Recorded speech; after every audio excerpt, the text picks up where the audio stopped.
moving around from Zoom room to Zoom room. Yeah, sure. I can maybe continue the discussion of flexibility, which I think is really relevant. And I think this messiness also of participatory research overall, I mean, it's kind of inscribed in the method, isn't it? But I think it still creates anxiety. Always when we try to run this by ethics boards and funders, and like, yeah, I was lucky that my funders, I mean, in the way they were really flexible. So it's the Marie Curie Global Fellowship funded by the EU. So they were quite accommodating during the pandemic. So they said basically do whatever you can. And, you know, as long as you keep going with something. But then I guess at some point when you have to do your reporting, it does fall back a bit on you. And then we had a change of PO in the middle. It caused a bit of, yeah, a challenge to kind of explain to another person what has been or hasn't been done in the meantime. But I think like Philip said, like maybe building in flexibility in your proposals. I wonder how you did that. Maybe you can also explain a bit on that, like whether you put in flexibility as a method or something. Because like if you have to put like very clear deliverables, you know, like how many workshops or how many, you know, participants and how and like which questions you want to address and like I know my Marie Curie proposal was really, really like to the point what we had to put down in terms of methodology.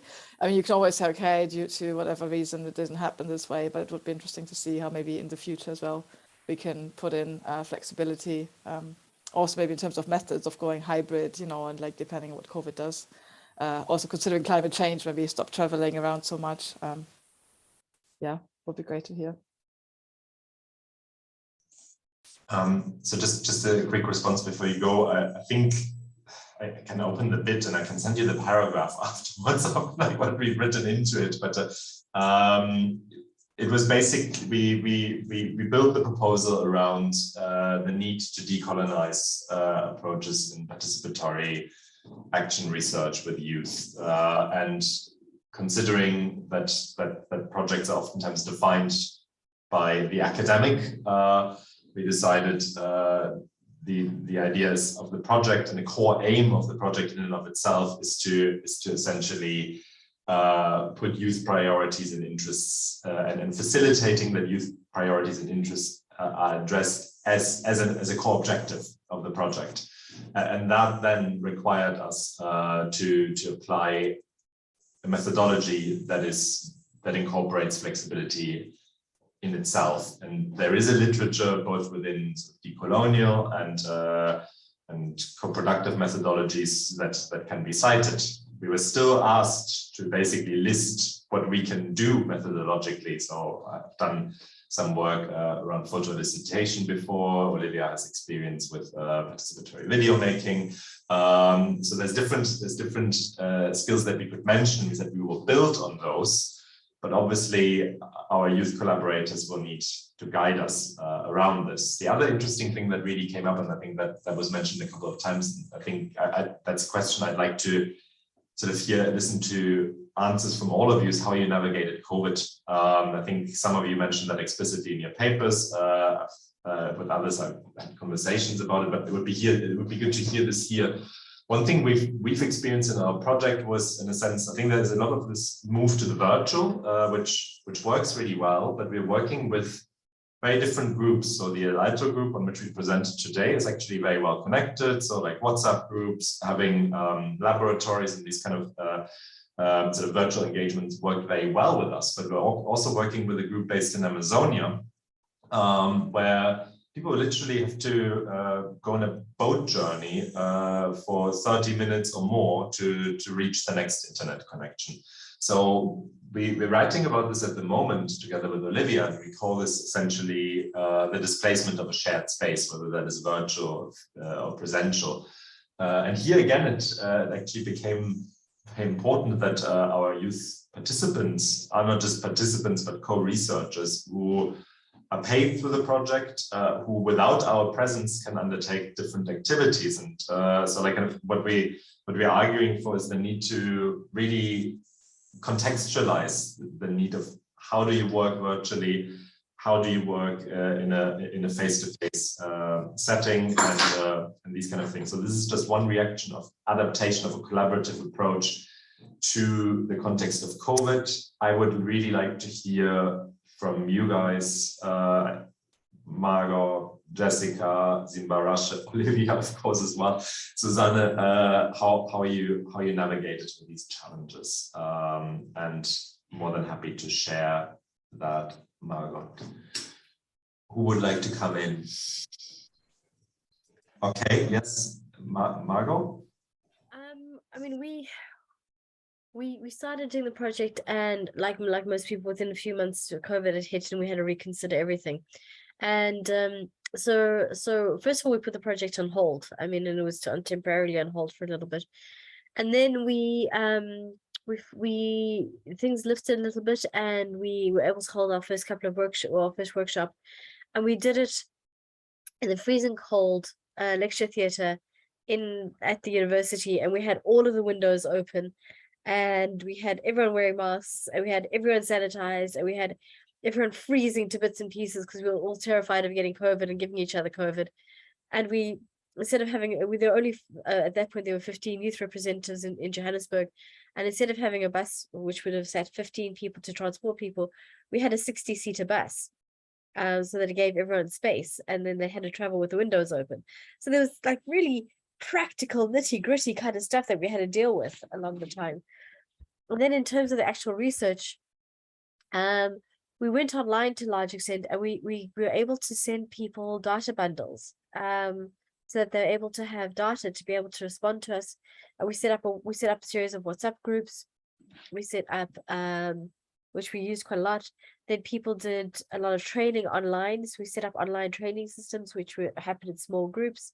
And then we got our fieldwork managers to engage with individuals online to do the training. So we did training in groups, then we did one-on-one training to get that done. I mean, and everything just went online for a really long time, and the only way we could do it was by sending people data. And the funny thing was the spin-off that the data had, because then people could access job applications, they could go online, they had data which they didn't have before, because Wi-Fi access is, as you'd imagine, pretty terrible. So it wasn't just about the fact that we were giving people data to do the project. They suddenly had it for joining online training. They had it for applying for jobs. So there was this kind of unintended consequence as a result of going online, which seemed to have really benefited the youth. And that was quite interesting. And I think we did interviews, we did telephonic interviews, we did online interviews, we did surveys, we just went online for everything. And it was just, some of it worked quite well, but life history interviews were not great online. They really did not work out terribly well. You needed that personal interaction, and connectivity wasn't great. So it was uneven, to be honest with you, as a result. A lot of benefits, but a lot of things that didn't quite work, and a lot of us having to scramble to make things happen and to make things work and to try and make it all go right. I'm sure everyone had very similar experiences. Very much so, and I think in fact, Olivia is reflecting in a paper we're currently writing about doing oral histories from a distance. So it would be interesting to hear sort of your perspective on that point. And then maybe after that, we hand over to Jessica and Simba and Jasmine.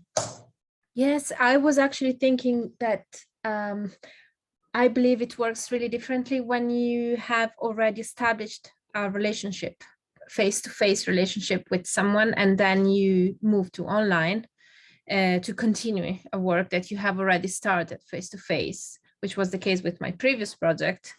And as opposed to when you actually have to establish a relationship from scratch at the beginning of a new project with new people. So there was also a difference in the way we were able to engage with different people in Bolivia, because with some of them, not myself, but Philip had already established good and long-standing relationships. And I think you could actually sense that it was really different kind of engagement.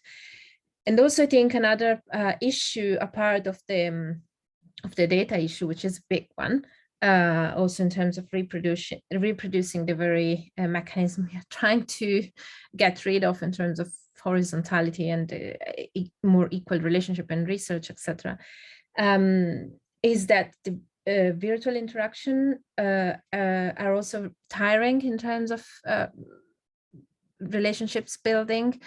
Sometimes people just want to go back to face-to-face. Like, I think in our case, it worked really well in a certain period because people were also more stuck into their houses, so needed to talk more maybe. But then after a while, it was the demand on face-to-face interaction was really growing. So I really think, as we have been writing in this paper, that the mixed approach is probably the way to go. But it's not one or the other. Thank you, Olivia. Simba, Jessica, Jasmine, would you like to sort of share about how you navigated the pandemic and how that impacted the ways of engaging with the people where you're working, whether that is in the market in the context of Simba or in urban settings where you're working, Jessica and Jasmine?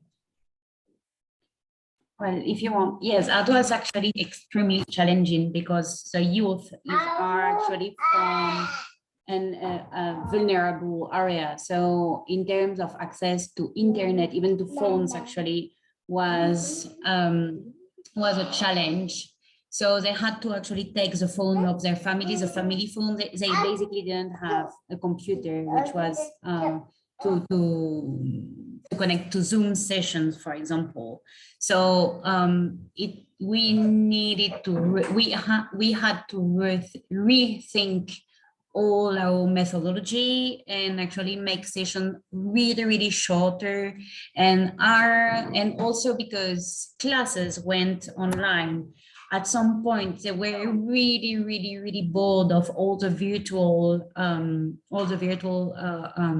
sessions and classes and capacitation. So we also had to rethink about how to involve them into capacitation, into interviews, into co-creation of solutions. So we made it way more interactive. So for example, we made them deliver some material. So we delivered papers or colored papers for them to participate to a 30-minute Zoom session. Also with the university, we were able to have some chips, some phone chips. So we had 4 chips. So it's a group of 30 youth, 30 people. But we were able to have 4 chips from the university. We were also able to make them deliver over there and able to use. So it's true, we had the support of the university, but also we really had to rethink. And I think flexibility is the word, because we used to make all the activities in during the day, but then as I had maybe one phone for online classes for a family of 5 or a family of 4, we had to rethink also when we were going to do our other activity, which were not obligatory, no school. So we really had to rethink how to bring the youth, how to bring back the interest they had. But we had to at least once or two. We went we went twice to the area because we were losing them basically. But then now we are back to presentiality. So it's good. It's good. Yeah. Thank you. Thank you so much, Jessica. Simba, would you like to share any reflections around this topic or previous issues? Yeah. Thank you very much, Philip. For us, I think we were quite fortunate that we started our project in 2019, before COVID. So in 2020, I think we had the lockdown in March 2020, when we had, of course, before we had a confirmed case of COVID. And the markets where we were working were actually forced to shut because they were seen as potential hotspots for the spread of the of the virus. So we then shifted to telephone updates because we already collecting in the first phase of our fieldwork, collecting the details of our participants. So we had quite a number of participants that we then talked to over the phone, and with some of them we also continued the conversations online on WhatsApp to just understand how they are coping with the pandemic and the restrictions with regards to movement. It was extremely difficult, I think, for almost 3 months for people to move around the city. The market was, all the markets in Harare were actually completely closed, and no one was allowed to use them.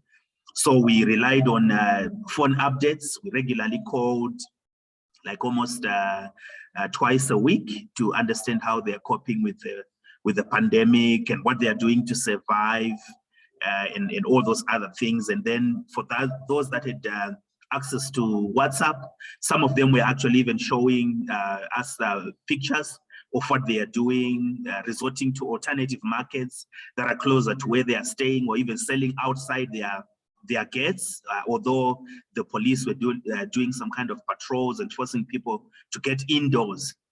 But later on, when the COVID restrictions were eased, of course, to ease the restrictions, we then started going back. I personally secured a permit to move around. And so you needed to have that kind of clearance for you to be driving around.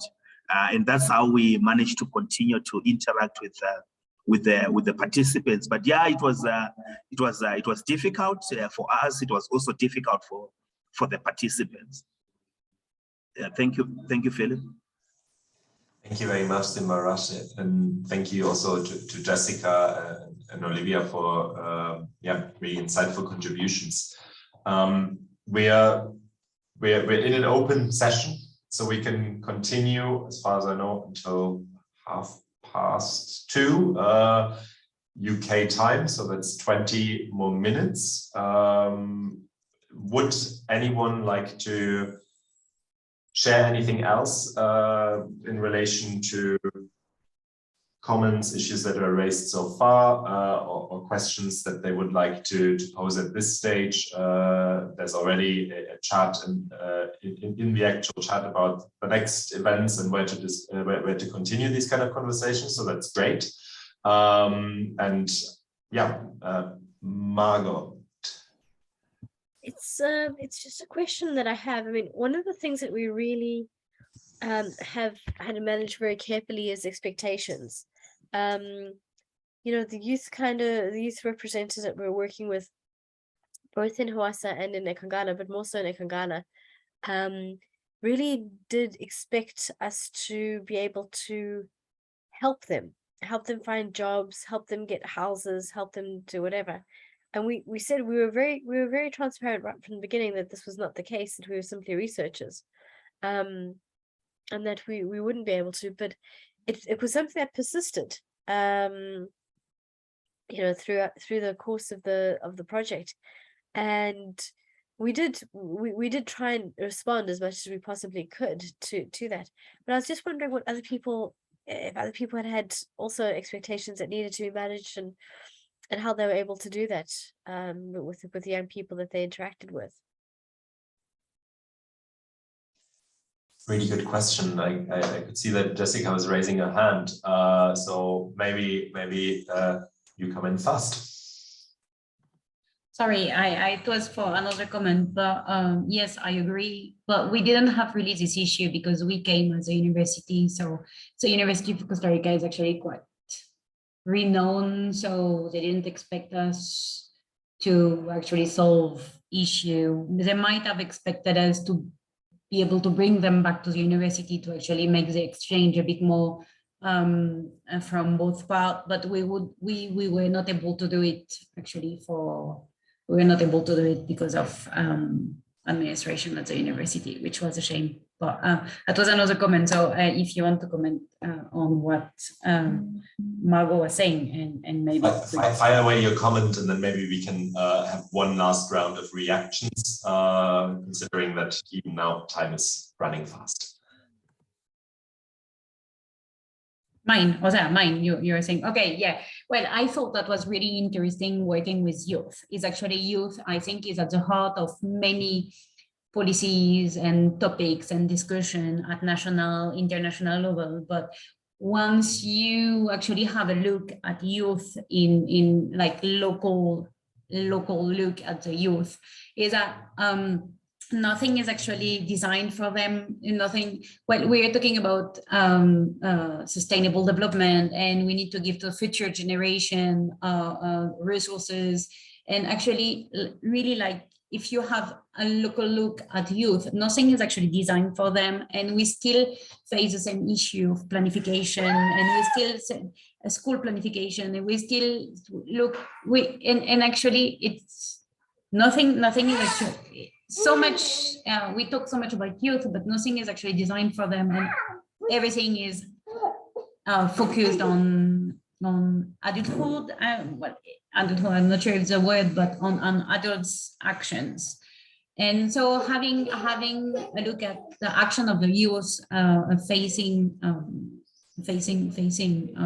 the current issues, and actually what is worrying them, it was extremely interesting, and yeah, was actually very interesting. That was my comment, actually. Yeah, thank you. Thank you very much. Just a quick response to that, it popped into my mind. Someone who really does interesting work on how youth, in his case, children actually are designers themselves, is someone called Michael Martin, who's based in the Department of Urban Studies and Planning here at Sheffield. So he works on child-friendly cities, and it's precisely sort of his main argument is that a lot of playgrounds are incredibly boring because adults design them. So we need to rethink this, and we need to consider children and youth not just as planners of their own lives, but also as designers and as planners of urban space. So he has written about that. I will write his name in the chat, and you might find it helpful to have a conversation with him. But otherwise, I think Margot's comment around managing expectations, I think, is also a really important one. And before I say anything about it, I would like to hear from Olivia and Simba Russian first. Yeah, should I? Okay. So yeah, yes, it's tricky also because expectations can also change during the course of the project. So it's not something fixed that you can establish at the beginning and then you just go with what you have discussed. Is things can change, situations can change for different interlocutors and participants, and so it's really something that I think we should be careful to keep working on during the whole course of the project. And yeah, it's not easy, not straightforward also, because there is a difficult balance between, you know, what we can get after project, what people we work with can get, what they want, what is possible for them to actually ask and engage with in terms of their own expectation. But yeah, I don't know, I don't have the recipe. I think that the thing that I would say is that the negotiation is from the beginning, even before the beginning of the project starts, up until past the end of the project, because it's an ongoing process probably, and it keeps changing, and there is no easy solution, and for sure no solution that works for everyone and everywhere. So yeah, that's my. Thank you, Olivia. Simba. Thank you very much, Philip, and I think that's an interesting observation, and I think it was very similar to our project as well. Working with young people, it's a very political and politicized market, and this was a market which was open like for quite a long time, and most of the people that owned the tables or the stalls there, some of them were relatively old and retired. And then there are some political brokers that were now subletting them. And most of the young people that were operating there were actually tenants. So there was some kind of expectation, some people thinking that we're coming from the city council, other people thinking that we are journalists, but we try to make it very clear from the start that we are researchers. And I think what made us foreground that from the beginning was also the surveillance, not only at the market, but also the surveillance in the Zimbabwean context, where there's a lot of suspicion about strangers coming to ask questions. So we had to make it very clear that we are just academics, and we are doing this academic project, not necessarily to help in any way, but just maybe potentially try to create a dialogue between the vendors and the city council. And we managed to do that at the end of the project, where we had a workshop and we invited people from the city council and also the vendors for a dialogue. That's all that we managed to do at the end. Thank you very much, Philip. Thank you. Just a couple of reflections, or maybe sort of concrete scenarios where we had to manage expectations in our project. The first one was really related to the fact that in our project we pay our co-researchers. We pay them data packages like others have outlined, but we also paid them a bit for their time, so there are bursaries involved. And that was something that was made explicit even before the project started. And that obviously comes with tensions, because as soon as you introduce resources into sometimes under-resourced contexts, you get a whole lot of young people that want to participate. So how did we navigate this? We were quite open with it. We had to negotiate with collective organizations, and also sometimes with the youths of yesterday. Or in other words, we call them youths of yesterday because they're no longer youths, but they might be the parents or elderly people operating with the young people who are working, to basically work with them to identify people, to recruit them in ideally an open manner. It did not always work like that, but we also outlined what the benefits of the project are for those who don't necessarily participate as co-researchers, whether that is through the knowledge generated, whether that is by participating in other activities. So that was one way forward.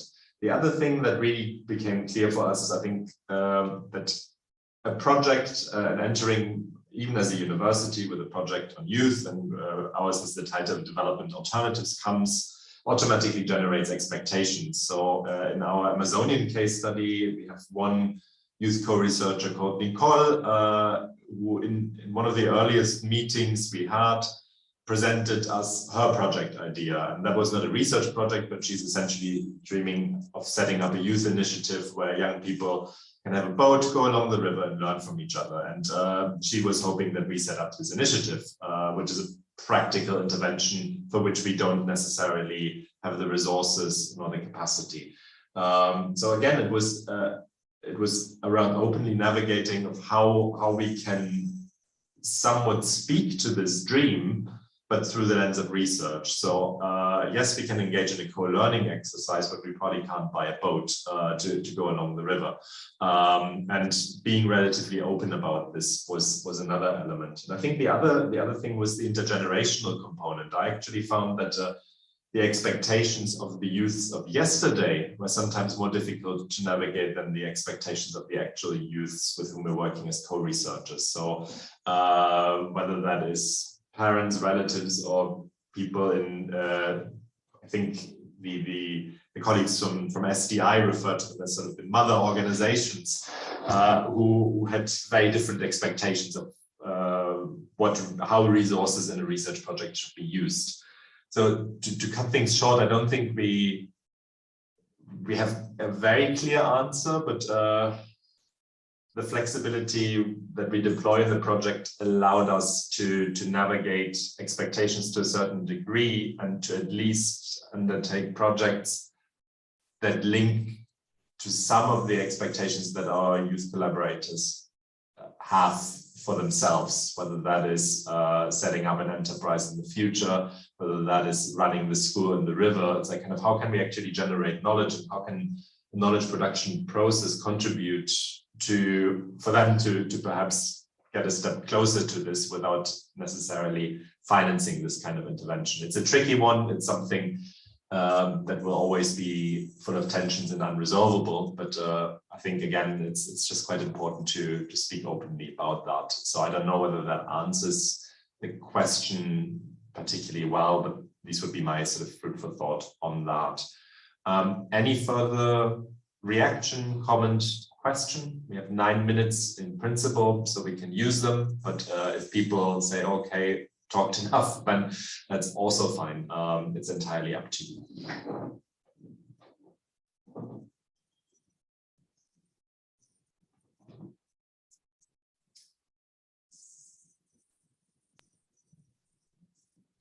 I would like to see if Yasmin, I'm going to throw her under the bus because she has been really shy. Yasmin is actually a student at the University of Costa Rica, and she's helping me, with the research. And she has been too shy to actually comment, but I'm going to throw her under the bus. And Yasmin, do you want to comment something, say something?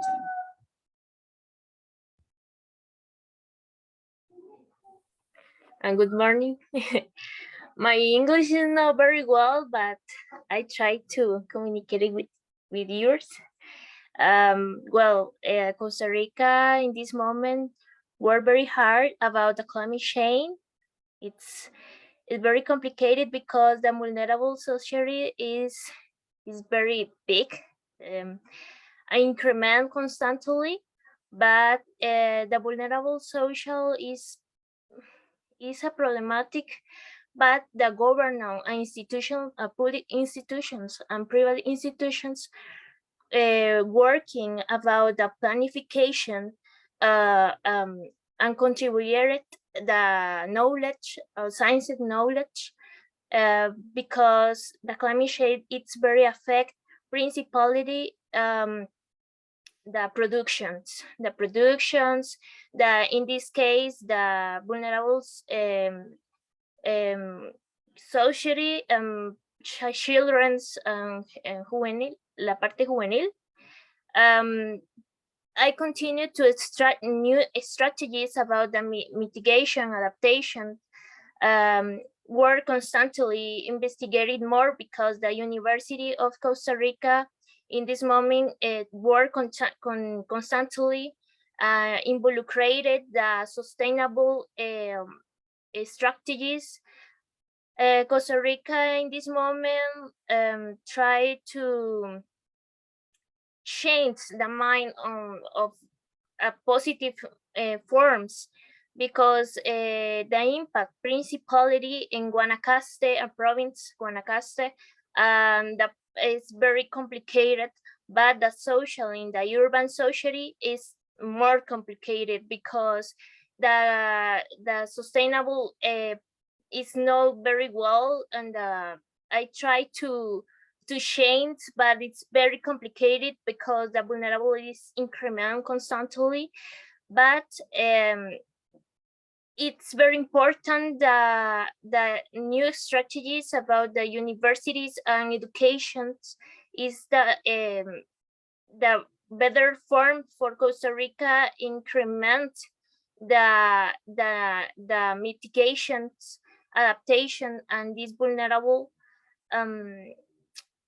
It's other edges. It's about the garbage, because Costa Rica have many problems because the resources, non-natural resources, is, for example, the garbage. I don't know, the solid garbage. It's very complicated because the people know have concessions about the classified in involucrated the form for waste. Try the garbage. For example, the recycle forms, it's very complicated in Costa Rica, but new strategies for the tech, la UNA, the University of Costa Rica, la UCR. It's education and private and public education try to change a new people, children, and la parte juvenil, for change this mind, for increment the new activities, opposition activities for the sustainable. The score, it's in 2030, new have a renewable energy, the strategies for recycle, reduce the garbage, have a new energy, for example, system solar, la parte de water, hydraulic, it's the focus for Costa Rica in this moment. Pay attention about these forms for adaptation and mitigation in all the country. It's my position. I don't know if it's correct the form for my language, but I try to communicate it with you. Muy bien, no te preocupes. It's very good. Don't worry. Thank you very much for sharing your personal reflections. And by the way, I think it was also you who did the presentation for you with the videos and everything. And that was really interesting. And I really liked how you used multimedia in your presentation as well, Yasmin. So thank you very much for sharing your reflections and also reflecting a bit more on some of the concrete interventions related to recycling and responses to climate change. I think it resonates also very well with, I mean, I'm sure you were still asleep, but in the morning there was an opening plenary about where there were a lot of reflections precisely on these topics. So I think the work you're doing with fellow students and members at the University of Costa Rica is really important. I think we're now really at the end of our session, and I wanted to thank you all for really participating throughout. It was really interesting. May I just ask quickly our tech support? I don't know whether you can hear us, but the recording will be shared with participants afterwards. Hey everybody, sorry. Yeah, it's been recorded and they'll put it onto the program page at the end of the day, I think, or at the end on Friday. But yeah, they'll all sort it out, don't worry.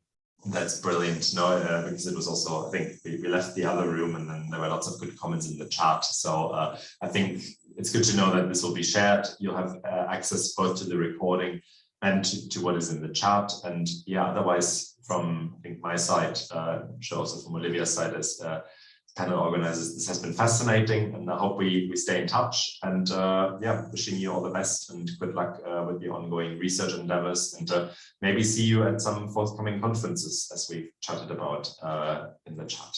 Have a nice day and enjoy the rest of the DSA. Bye bye. Thank you, everyone. Thank you. Bye. Bye. Okay, thank you.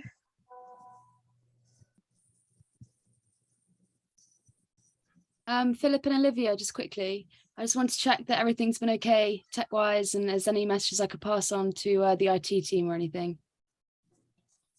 I think it worked perfectly fine. No, so did I. I just wanted to check if there's any messages you want to pass on after today or anything. No, it was fine. Good. It was absolutely fine. All right, good to hear. Enjoy the rest of your day. All right, bye-bye. You too, bye-bye. Bye. Shall we quickly have a catch up? Yeah, what do you think about how things went? I don't know, can we stay here? I think so. I'm just going to stop the recording because